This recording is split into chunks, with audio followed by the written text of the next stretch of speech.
सुप्रसिद्ध उद्योगपति और टाटा सन्स के मानद चेयरमैन रतन टाटा दुनिया को अलविदा कह गए। रतन टाटा उन व्यक्तियों में से थे जिनका मेरी निजी जिंदगी पर बहुत प्रभाव रहा है और अब जिंदगी भर का मलाल भी रहेगा कि मैं उनसे मिल नहीं पाया।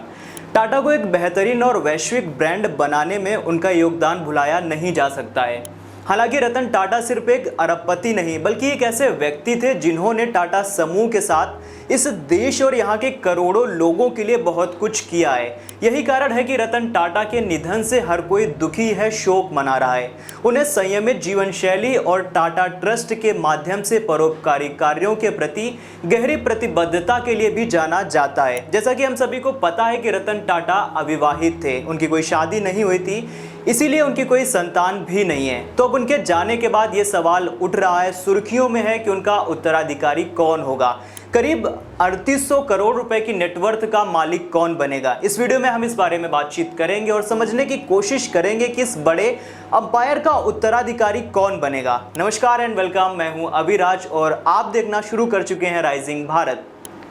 रतन टाटा के उत्तराधिकारी को लेकर चर्चाएं आज शुरू नहीं हुई हैं, ये काफी वक्त से ये चर्चाएं होती चली आ रही हैं।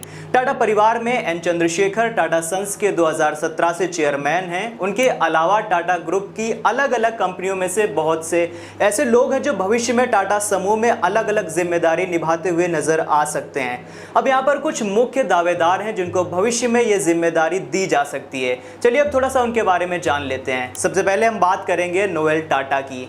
रतन टाटा के पिता नवल टाटा की दूसरी शादी सिमोन से हुई थी। उनके बेटे नोएल टाटा रतन टाटा के सौतेले भाई हैं। रतन टाटा की विरासत हासिल करने के लिए यह संबंध उन्हें एक प्रमुख दावेदार बनाता है। नोएल टाटा के 3 बच्चे हैं जिनमें माया, नेविल और ली हैं। ये रतन टाटा के उत्तराधिकारी हो सकते हैं। माया, नेविल, ली अभी भी कुछ खास जिम्मेदारियां निभाते हैं टाटा ग्रुप में।